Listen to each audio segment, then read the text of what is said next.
മുള്ളിക്കുളങ്ങര ദേവി ക്ഷേത്രത്തിൽ ദശലക്ഷാർച്ചനയ്ക്ക് തുടക്കം കുറിച്ചു. മാളികപ്പുറം മുൻ മേൽശാന്തി അനീഷ് നമ്പൂതിരി ഭദ്രദീപ പ്രതിഷ്ഠ നടത്തി. 45ഓളം വേദപണ്ഡിതരുടെ മേൽനോട്ടത്തിലാണ് അർച്ചന നടത്തുക.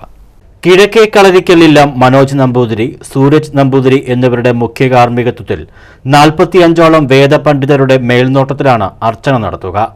പുലർച്ചെ മഹാഗണപതി ഹോമത്തോടെയാണ് ചടങ്ങുകൾ ആരംഭിച്ചത്. ഞായറാഴ്ചയാണ് സമാപനം.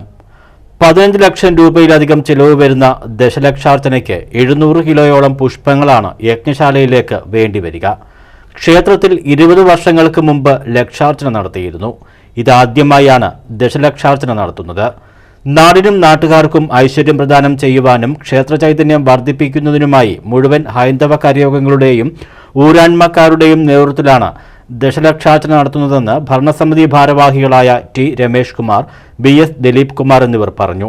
പണ്ട് പുരാതന കാലങ്ങളിൽ ക്ഷേത്രങ്ങളിൽ ഒന്നായ മുള്ളിക്കുളങ്ങര ദേവിയുടെ പ്രീതിക്കും ഐശ്വര്യത്തിനും സമൃദ്ധിക്കും വേണ്ടി ജനുവരി 5, 6, 7 തീയതികളിൽ ദശലക്ഷാർച്ചന നടത്തപ്പെടുകയാണ്.